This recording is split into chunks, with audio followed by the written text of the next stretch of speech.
আজকের গল্প অদৃশ্য পায়ের ছাপ লিখেছেন অনন্যা দাস। এটি একটি গোয়েন্দা গল্প। জানলা দিয়ে বাইরে বরফ পড়া দেখছিল কেকা।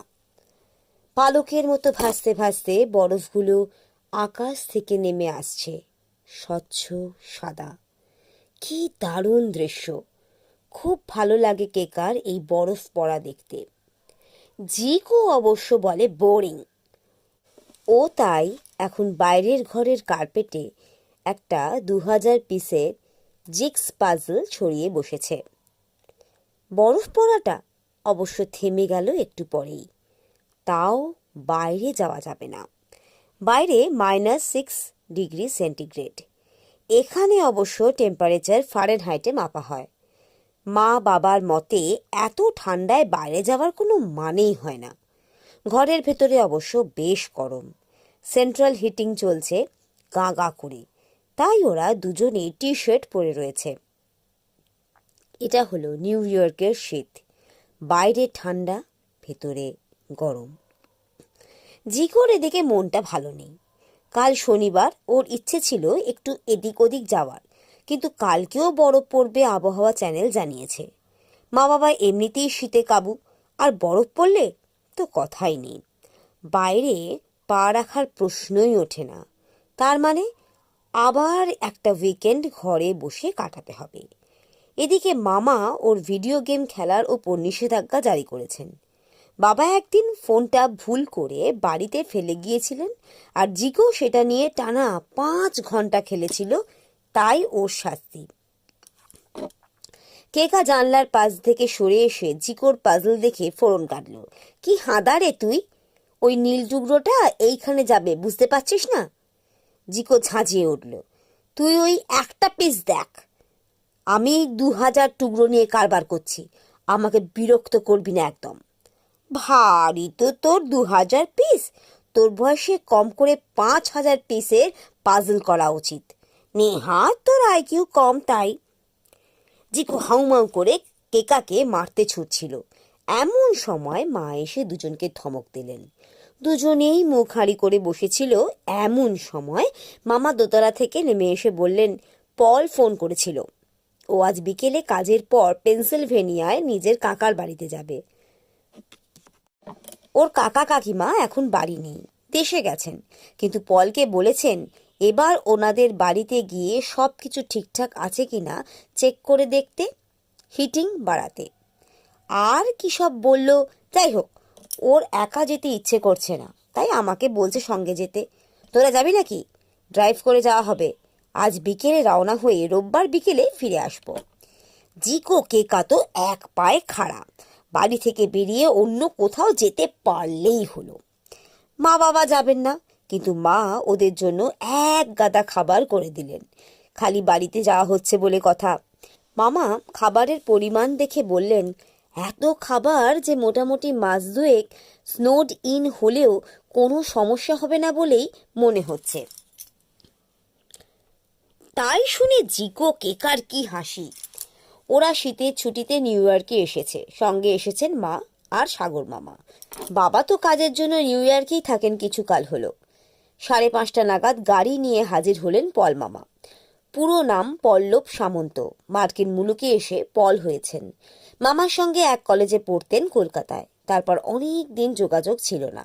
আবার ফেসবুকে হঠাৎ খুঁজে পেয়েছেন।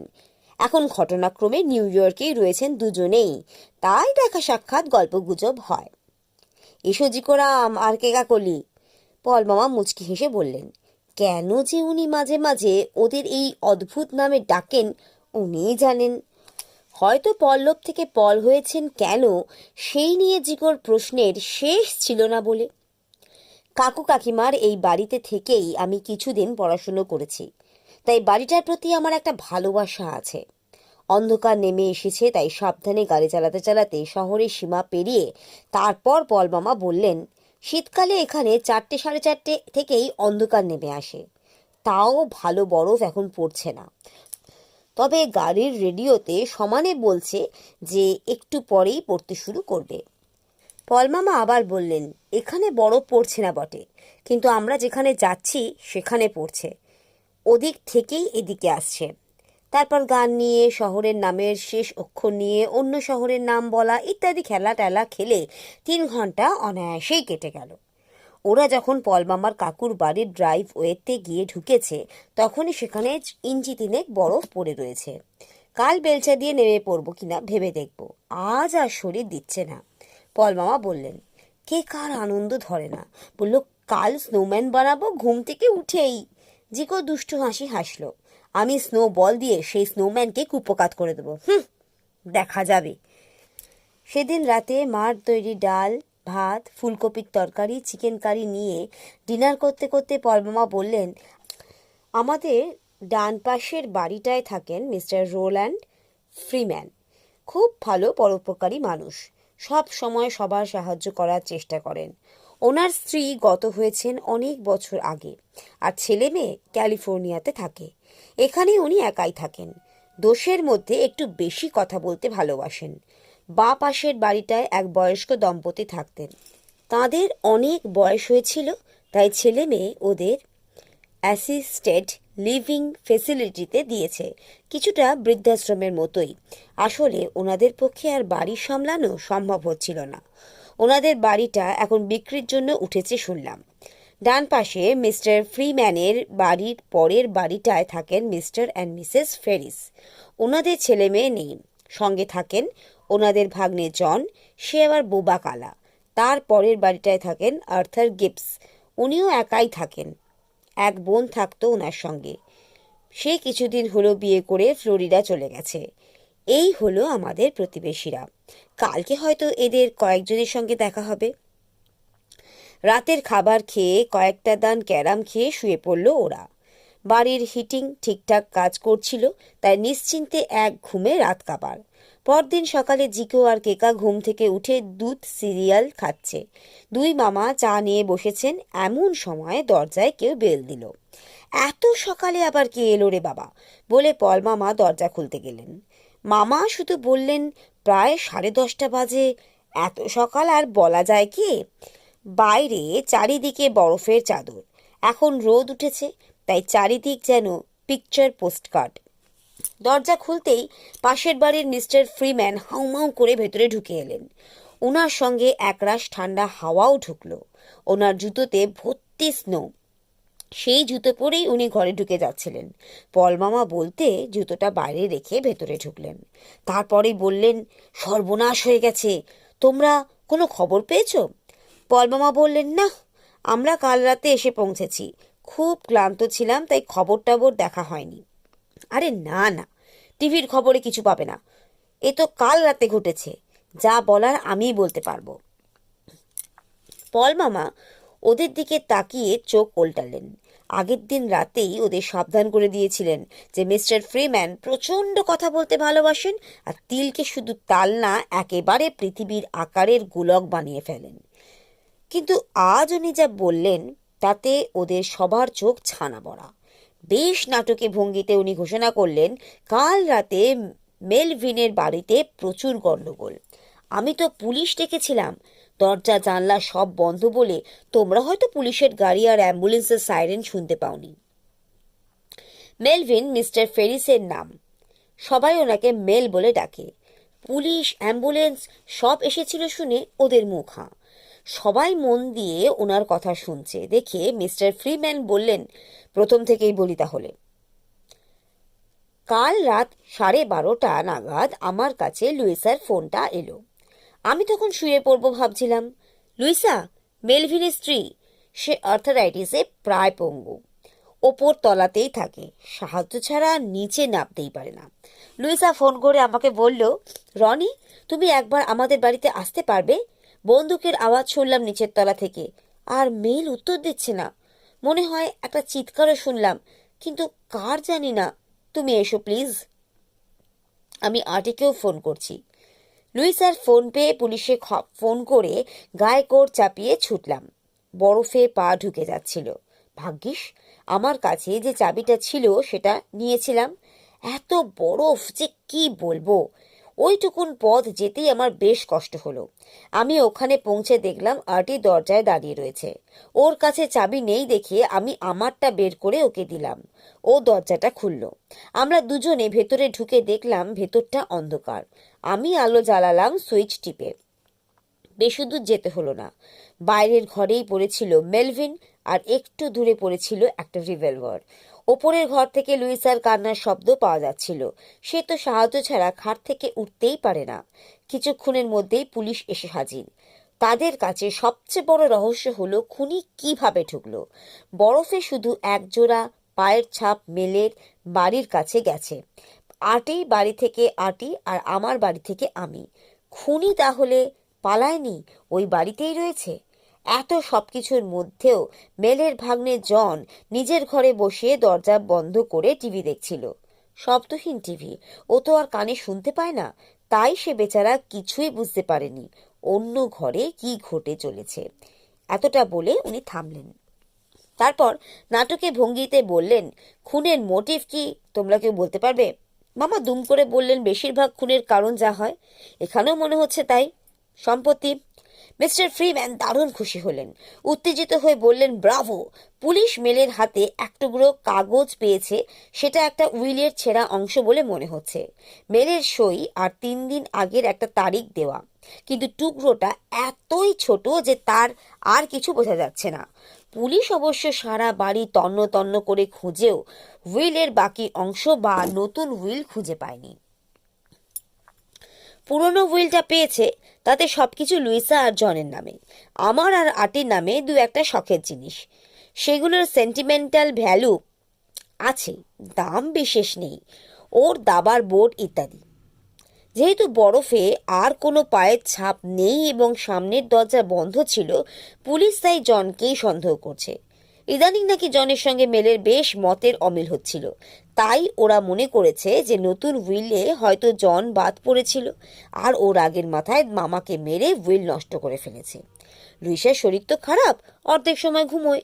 বন্দুকটা মেলের নিজের ছিল, সেটা লুইসা দেখে চিনেছে। ব্যাপারটা কিন্তু খুন, আত্মহত্যা নয়।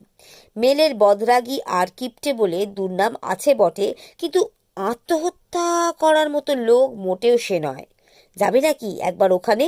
পুলিশের তো কাজ হয়ে গেছে, আটিকেও ডেকে নিচ্ছি। সাদা চাদরের মতো বরফের ওপর যেতে গিয়ে পা অনেকটা করে ডুবে যাচ্ছিল। একটা কনকনে ঠান্ডা হাওয়া দিচ্ছে। সব মিলিয়ে ভেতরে ঢুকতে পেরে ওরা সবাই হাঁপ ছেড়ে বাঁচল। ঘরে ঢুকে বোঝাই যাচ্ছে না আগের দিন রাতেই ওখানে একটা ঘটনা ঘটে গেছে। সুন্দর সাজানো ঘর, আসবাবপত্র ছাড়াও বেশ কিছু সুন্দর জিনিস রয়েছে ঘরে।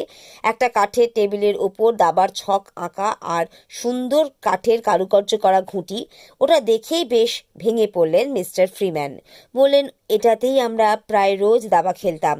এটা উইল করে আমাকে দিয়ে যাবে বলেছিল। মামা জিজ্ঞেস করলেন, বাইরের দরজার চাবি আর কার কাছে ছিল? 3টে চাবি, একটা মেলের কাছে, একটা জনের কাছে, আর একটা আমার কাছে, যেটা দিয়ে আমরা ঢুকেছিলাম। মেলেরটা তো ওর গলায় সুতো দিয়ে ঝুলছিল, আর জনেরটা ওর পকেটে ছিল। আচ্ছা, ততক্ষণে আর্টি অর্থাৎ আর্থার গিবস এসে ঢুকেছেন। মিস্টার ফ্রিম্যান সবার সঙ্গে ওনার পরিচয় করিয়ে দিলেন। উনি বললেন, হ্যাঁ, নতুন উইল ছিল। রান্নার লোক আর মালিকে দিয়ে সই করিয়েছিলেন। জনকে বঞ্চিত করেছিলেন কিনা জানা যায় না, তবে পুলিশ জনকেই সন্দেহ করছে। একটু আগেই ওকে ওরে নিয়ে গেছে জিজ্ঞাসাবাদ করার জন্য। লুইসাকে ডাক্তার ওষুধ দিয়েছেন, তাই সে এখনো ঘুমোচ্ছে বলে মনে হয়। জিকোর হাত পা সব সময় নড়ে। ওর হাত লেগেই একটা সাদা রঙের কুকুরের স্ট্যাচু পড়ে যাচ্ছিল। ভাগ্য ভালো, কেকা নিখুঁত রিফ্লেক্সে খপ করে সেটাকে ধরে ফেলল। মামা জিকোকে বকুনি দিলেন, জিকো, কি হচ্ছে? এখন কিছু ভেঙে টেঙে ফেলে গেলে মুশকিল হবে। মিস্টার ফ্রিম্যানকে মামা বললেন, আচ্ছা, ওই মালি বা রান্নার লোকের সঙ্গে কথা বলা যাবে? আটি শুনতে পেয়ে বললেন, পুলিশ কথা বলেছে ওদের সঙ্গে। ওরা উইল সম্বন্ধে কিছুই জানে না। মেল ওদের সই করতে বলেছিল, তাই ওরা সই করে দেয়। তার বদলে মেল ওদের কিছু ডলার দিয়েছিল।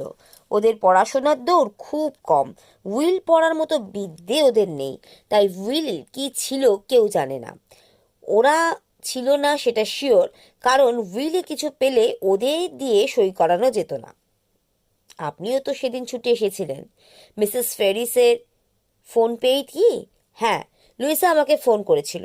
আমি ধরতে ধরতেই ওটা মিসড কল হয়ে চলে গেল। ও একটা মেসেজ রেখেছিল, কার নাকি চিৎকার শুনেছে তাই ঘুম ভেঙে গেছে। পুলিশকে জানিয়েছি সেই মেসেজ। মিস্টার ফিশার আগ বাড়িয়ে বললেন, হ্যাঁ হ্যাঁ, আমাকে ওই একা শুনেছে, কিন্তু সেটা মেলের গলার স্বর নয়। যাই হোক, মেসেজ পেয়ে আমি ছুটে আসি। দরজা বন্ধ ছিল, কেউ খুলছিল না। লুইসা ওপর থেকে নিচে নামতে পারে না, আর জন কানে শোনে না।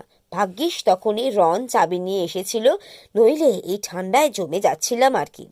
বিকেলে আবার নিয়ে আসবেন ওদের মিসেস ফেরিস, মানে লুইসার সঙ্গে কথা বলিয়ে দিতে, এটাই বললেন মিস্টার ফ্রিম্যান। বাড়িতে ঢোকার আগে বাগানের বরফ নিয়ে স্নোবল ফাইট শুরু করে দিল জিকো আর কেকা। সে একেবারে ভয়ানক যুদ্ধ। পল মামা আর পল মামাও যোগ দিলেন। লড়াইয়ের শেষে বাড়ি ফিরে মামা জিকোকে বললেন, এবার তোর কাজটা শুরু করে ফেল। কি কি প্রশ্নের উত্তর পেলে রহস্যের সমাধান হয়ে যেতে পারে সেগুলো লিখে ফেলতো দেখি। জিকো বসে বসে লিখল। লুইসা কার চিৎকার শুনেছিল? মিস্টার ফেরিসের গলা নয়, উনি বলছিলেন। আর জনের নয়, কারণ সে তো কথা বলতে পারে না। তাহলে কার? দ্বিতীয় উইলে কি ছিল? কাকে বাদ দিয়েছিলেন মিস্টার ফেরিস? ওই উইলি বা গেল কোথায়? চাবি তিনটে, একটা মেল, একটা জন, একটা মিস্টার ফ্রিম্যান। তাহলে খুনি বাড়িতে ঢুকলো কি করে? বাড়ির দরজা তো বন্ধ ছিল। তার মানে খুনি হয় ভেতরের কেউ, বা তাদের চেনা কেউ যাকে মিস্টার ফেরিস নিজেই ঢুকতে দিয়েছিলেন। এইটুকু লিখতেই জিকো পেনের পেছনটা চিবিয়ে প্রায় শেষ করে ফেলেছে দেখে মামা অন্য একটা পেন দিয়ে লিখতে দিলেন। বরফে শুধু আটি আর রনের পায়ের ছাপ। খুনি তার মানে ভেতরেই ছিল কি? পল মামা দেখে বললেন, হ্যাঁ, এই প্রশ্নগুলোর উত্তর পেলে আমিও রহস্যের সমাধান করে দিতে পারবো, বলে নিজের রসিকতায় নিজেই হাসলেন। দুপুরে আবার মায়ের তৈরি ডিমের ডালনা দিয়ে ভাত খেয়ে ওরা সবাই কিছুক্ষণের জন্য ঘুমিয়ে নিল। ঠান্ডাতে ঘোরার জন্যেই বোধহয় বেশ ক্লান্ত হয়ে পড়েছিল সবাই। ঘুম থেকে উঠে চা আর কেক পর্ব সারা হতে না হতেই মিস্টার ফ্রিম্যান এসে হাজির। ওনাকেও চা আর কেক দেওয়া হলো। কেকে একটা কামড় বসিয়ে উনি বললেন, পুলিশ আবার এসেছিল আমাদের জেরা করতে, মানে আমাকে আর আটিকে। তবে ওদের তদন্ত কোন দিকে এগোচ্ছে কিছুই পরিষ্কার করে বলছে না। এছাড়া বেচারা জনকে এখনো লক আপে পুড়ে রেখেছে। লুইসাকেও তো ক্রমাগত ঘুমের ওষুধ আর পেনকিলার দিয়ে রাখা হচ্ছে। তোমরা চলো, তবে ওর শরীর আর মনের যে অবস্থা, বেশিক্ষণ কথা বলতে পারবে না, আর বিশেষ কিছু বলতে পারবে বলেও মনে হয় না। নতুন উইলের কোনো হদিশ নেই এখনো। ও আচ্ছা, হাওয়াটা বেড়েছে, তাই কান টান ভালো করে ঢেকে নিও। ভালো করে মুড়ি টুড়ি দিয়ে আমরা সবাই আবার মেলের বাড়ির দিকে হাজির হলাম। আটিও এলো, কফি করলো সবার জন্য। মামা দাবার ছক্কাটা টেবিলে কফির কাপটা রেখেছিলেন, আর কিছুটা কফি চলকে পড়ে গেল। লুইসার সঙ্গে কথা বলে সত্যি কোনো লাভ হলো না। সে 7টায় ডিনার করে বা ঘুমের বড়ি খেয়ে ঘুম দেয়। তবে অনেক দিন ধরেই এসব খাচ্ছে বলে সেগুলো এখন আর বিশেষ কাজ করে না। সেদিন একটা চিৎকারে ওর ঘুম ভেঙে গিয়েছিল। ওর পায়ের অবস্থা ভালো নয় বলে নিচে যেতে পারেনি। মেলকে ডেকে কোনো সাড়া পায়নি, তাই দুপাশের বাড়ির বন্ধু রন আর আটিকে ফোন করেছিল। বাড়ি থেকে হট চকলেট খেতে খেতে কেকা বলল, মামা, একটা জিনিস কিন্তু গন্ডগোল। মানে? ওই সকালে যে কুকুরের স্ট্যাচুটা জিকো প্রায় ভেঙে ফেলেছিল, সেটা কিন্তু এখন আর ওখানে নেই। হ্যাঁ, সে আবার কি নেই মানে? পল মামা আকাশ থেকে পড়লেন। সকালে তো ছিল, বিকেলে হাওয়া, আমি ভালো করে দেখেছি, নেই। ওটা দামি কি কিছু? মামা জিজ্ঞেস করলেন। পল মামা বললেন, জানি না দামি কিছু কি না, ইন্টারনেটে সার্চ করা যেত। যদি ওটা কি ঠিক জিনিস হতো জানতাম। কে করতে পারে? আজ তো সারাদিন ওই বাড়িতে অনেক লোক এসেছে গেছে, তাদের কেউ? মামা চোয়াল শক্ত। না, এটা পরিকল্পনা করে করা। ঝোঁকের মাথায় জিনিসটা নিলে এখন তো নিত না। জন বাড়িতে নেই, পুলিশের হেফাজতে। লুইসা নিচে নামতে পারে না সহজে, তাই ওরা কেউ সরাননি। না, দেখি আর্টি আর রনের সঙ্গে কথা বলি। কেন? ওরা কি জানে? আর্টি আর রন ওদের প্রতিবেশী, ওরা অনেক কিছু জানে। ওরা যদি কিছু লুকিয়ে থাকে তাহলে আমি আরেকটা সুযোগ ওদের দেব। ওদের ফোন করি, তারপর দেখা যাক কি হয়। ঠিক তাই করলেন মামা। ফোন করে দুজনকে কি বললেন অবশ্য জানা গেল না, কারণ একটা ঘরে ঢুকে দরজা বন্ধ করে ফোনগুলো করলেন। জিকো আর কেকা আড়ি পাতার চেষ্টা করছিল, কিন্তু কোনো ফল হলো না। বিকেল থেকে আবার ঝুড়ো ঝুড়ো বরফ পড়তে শুরু করলো। মামা খিচুড়ি আর ডিম ভাজা রাঁধলেন রাতের খাবারের জন্য। খেয়ে দিয়ে কয়েক দান ক্যারাম খেলার পরই পল মামা সিনেমা দেখতে চাইছিলেন, কিন্তু মামা রাজি হলেন না। বললেন কাল খুব ভোরে উঠতে হবে, কিছু কাজ আছে আজ, তাই তাড়াতাড়ি শুয়ে পড়বো। এদিকে দুপুরে ঘুমিয়েছে বলে বিছানায় শুয়েও কেকার ঘুম আসছিল না। ব্যাগ থেকে একটা গল্পের বই বার করে পড়তে শুরু করলো সে। মামা আর জিকো একটা ঘরে শুয়েছেন আর পল মামা অন্য একটা ঘরে। সব শোয়ার ঘরগুলোই দোতলায়। হঠাৎ খুট করে একটা শব্দ শুনল কেকা। শব্দটা নিচের তলা থেকেই এসেছে মনে হলো। সে কান সজাগ করে শুনল। বই রেখে উঠে বসল কেকা। খুট খুট খুট। বাড়িতে ইঁদুর নেই নিশ্চয়ই। এখনকার বাড়িগুলো সব কাঠের। ক্যাচ ক্যাচ করে শব্দ হচ্ছে। কেউ ঢুকেছে। আলো নিভিয়ে ফেলল কেকা। ঘরের দরজাটা খুলে দেখলো নিচের তলায় একটা ছায়ামূর্তি ঘুরে বেড়াচ্ছে টর্চ নিয়ে। কি খুঁজছে সে? দোতলার সিঁড়ির কাছে আসতেই কেকা মামা বলে চিৎকার করে মামা আর জিকোর শোয়ার ঘরে ঢুকে দরজাটা বন্ধ করে দিল। মামা খাট থেকে উঠে বসে বললেন, কি হলো? কে একজন নিচের তলায় ঢুকেছে, টর্চ নিয়ে কি খুঁজছে? ওপরে আসে যদি। মামা উঠে পড়ে বালিশের তলা থেকে কি একটা বের করে দরজার দিকে ছুটলেন। ততক্ষণে জিকো উঠে পড়েছে। ওরা দুজনে চোখ গোল গোল করে দেখলো মামার হাতে উদ্যত রিভলভার। রিভলভারটা ওরা আগে দেখেছে। ওটা পল মামার কাকুর, এখন অবশ্য পল মামার দখলে। এরপর যা ঘটলো সেটা হলো বেশ রোমহর্ষক। ঘরের আলো জ্বলে উঠল। পল মামাও উঠে পড়েছেন। মামা আর পল মামাকে বন্দুক নিয়ে নিচে নামতে দেখে লোকটা ছুট দিল। পেছনের দরজা খুলে বাইরে পালালো সে। ওই দরজা দিয়েই মনে হয় ঢুকেছিল সে। মামা আর পল মামা দুজনেই ছুটলেন ওর পেছনে। এই ঠান্ডায় দুজনেরই গায়ে গরম জামা নেই। মাটিতে জমে থাকা বরফের রাশির সঙ্গে ছোটাও যাচ্ছে না ভালো। তাই কিছু দূর গিয়েই লোকটা হুমড়ি খেয়ে পড়ল। মামা আর পল মামা তাকে ধরে চ্যাংদোলা করে ঘরে নিয়ে এলেন। কালো মোজার মুখোশ পরা লোকটার মুখে একতলায় খোঁজাখুঁজির জন্য জিনিস লণ্ডভণ্ড। এক ঝটকায় আততায়ীর মুখোশ খুলে ফেললেন মামা। পল মামা অস্পষ্ট স্বরে বলে উঠল, আটি। মামা শুধু কেকাকে হট চকলেট বানাতে বললেন আর আটিকে জিজ্ঞেস করলেন, পুলিশ ডাকার আগে কি আপনি কিছু বলতে চান? ফ্যাঁস ফ্যাঁসে গলায় আটি বললেন, ওটা কোথায়? কোনটা বলুন তো? ওই যে হুইপেটের স্ট্যাচুটা। হুইপেট আবার কি? এক ধরনের কুকুর। ওই কুকুরের স্ট্যাচুটা? তা ওটা আপনি কেন খুঁজছেন বলুন তো? ওটা আমার। আপনি উইল দেখতে পারেন, ওটা আমার। সেটা তো পুরনো উইল। নতুন উইলেও কি ওটা আপনার? কিছুক্ষণ মাথা নিচু করে চুপ করে থেকে আটি বললেন, মেল ছিল শয়তানের অবতার। লোককে কষ্ট দিয়ে আনন্দ পেত সে। ওকে নিজের বন্ধু বলতে লজ্জা করে আমার। ওই জনের ওপর কিরকম অত্যাচার করত লোকটা তা বলে বোঝাতে পারবো না। সে জনের একমাত্র সঙ্গী কুকুর বক্সারকে হিউম্যান সোসাইটিতে দিয়ে আসে ওর অ্যালার্জি আছে বলে। আসলে অ্যালার্জি জ্বালাতে সব মিথ্যে কথা। ও কুকুর পছন্দই করতো না। জন তাতে খুব দুঃখ পেয়েছিল। লুইসা জানতো, কিন্তু কিছু বলতে সাহস করতো না। মামা কঠিন স্বরে বললেন, আমরা তো এই কুকুরের মূর্তিটা নিয়ে কথা বলছিলাম। আপনি কথা ঘোরাচ্ছেন কেন? ওটা তো মিস্টার ফেরিসেরই ছিল। আটি শুকনো মুখে হাসলেন। এক চার্চের অকশানে ওটাকে দেখেছিলাম আমি। আমার দুর্ভাগ্য সেদিন আমার সঙ্গে মেলও ছিল। কোনো এক বোকা সাধারণ কাচের মূর্তি ভেবে $5 দাম রেখেছিল ওটার। কিন্তু ওটা যে ভিনটেজ ইটালিয়ান সেরামিকের তৈরি জিনিস, 1950 থেকে 60 সালে তৈরি, দাম প্রায় $3000। আমার কাছে ওই রকম একটা আছে, তাই আমার চিনতে অসুবিধে হয়নি। দুটো মিলে প্রায় $8000 দাম হয়ে যাবে। মেল অ্যান্টিকেরও ও জানে না। ও মোটেই জানতো না জিনিসটার কত দাম। স্রেফ আমি জিনিসটার প্রতি উৎসাহ দেখিয়েছি বলে ও আমার সঙ্গে নিলামে নেমে পড়ল। দাম প্রথমে 5 থেকে 10, তারপরে 15-তে উঠতে আমি হাল ছেড়ে দিলাম। মেলের তখন জেদ চেপে গেছে। আমি দেখলাম জিনিসটার দাম তো কেউ জানে না, শুধু শুধু দাম বাড়িয়ে লাভ নেই, তাই আমি ছেড়ে দিলাম। ও আমাকে বলল, আহারে আটি, তুই বড্ড চাইছিলি না জিনিসটাকে। ঠিক আছে, আমি মরে গেলে তোকে একটা উইল করে দিয়ে যাব। সেই মতো উইলও থাকবে, কিন্তু আমার সঙ্গে প্রায় নানা ব্যাপারে খিটিমিটি লাগতো।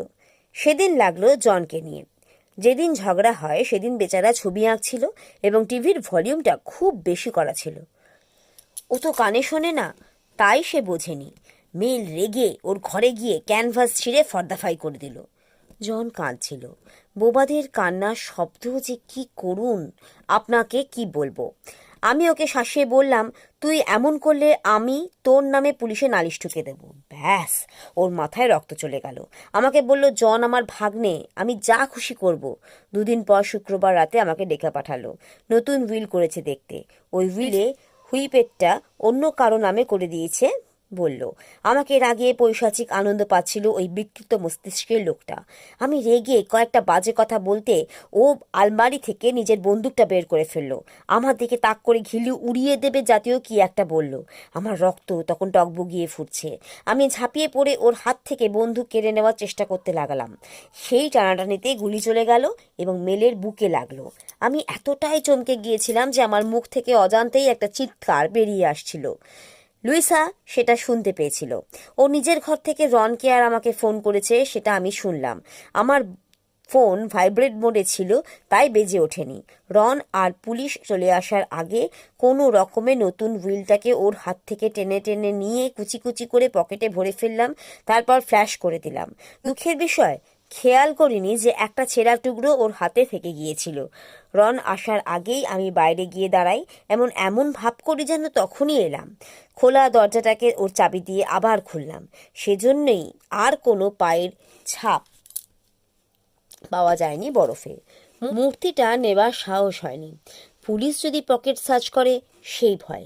ভেবেছিলাম পরে সরিয়ে দেব। ওই হুইপেটটা জন্যই তো সব কিছু।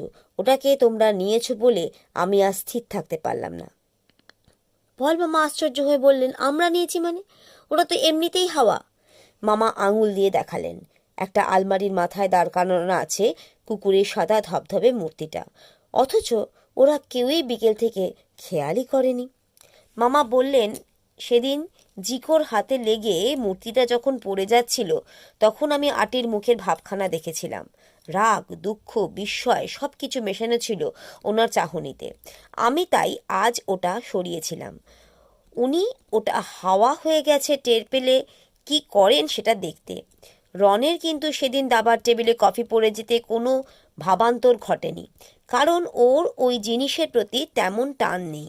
বুঝলেন কি করে ওটা আমার কাছে? শুকনো হাসি হাসলেন আটি। বললেন, আপনি গোয়েন্দা তো, তাই আপনার নজর সব দিকে থাকে। আর আমি তো সাধারণ মানুষ, কোনো একটা জিনিসের ওপর ফোকাস করেই জীবনটা কাটিয়ে দিই। আপনি ওটার কাছে এসে দাঁড়ানোর পর ওটা নেই, সেটা আমি লক্ষ্য করেছিলাম। যে রোববার বিকেলে ওরা সবাই নিউ ইয়র্কে ফিরে এসেছিল। আটির সাজা হয়নি শেষ পর্যন্ত। আত্মরক্ষার জন্য ধস্তাধস্তিতেই যে গুলিটা চলেছিল সেটা জজ আর জুরি মেনে নেয় এবং আগের উইলটাই মেনে নেওয়ার নির্দেশ দিয়েছে। লুইসা সাক্ষী দিয়েছিলেন মেলের রাগ আর জনের প্রতি ওনার দুর্ব্যবহারের কথা। তবে জন এখন সুখী। সে আর লুইসা থাকে ওই বাড়িতে। জনের কুকুর বক্সারও ফিরে এসেছে। একজন সারাদিনের লোক রেখেছে। ওরা যে ওদের দুজনেরই দেখাশুনো করে। দিব্যি আছে ওরা দুজন। ওদের চাহিদা খুবই কম। সেই তুলনায় ওরা যত অর্থ পেয়েছে উইলে সেটা অঢেল। কয়েক মাস পর পল মামা একটা প্যাকেট নিয়ে এসে বাবাকে দিয়েছিলেন। জিকোরা তখন কলকাতায় ফিরে গেছে। প্যাকেটে ছিল কাঠের তৈরি দুটো হুইপেট কুকুরের মূর্তি। পল মামা বলেছিলেন আটির নিজের হাতে সেগুলো বানিয়েছে সাগরের জন্য। বলেছে এগুলোর দাম অত নয়, কিন্তু এগুলোকে দেখলে আমার কথা মনে পড়বে অন্তত। কাঠের হুইপেটগুলো এখন জিকোদের বাড়ির শোকেসে সাজানো আছে। তোমরা গেলে দেখতে পাবে।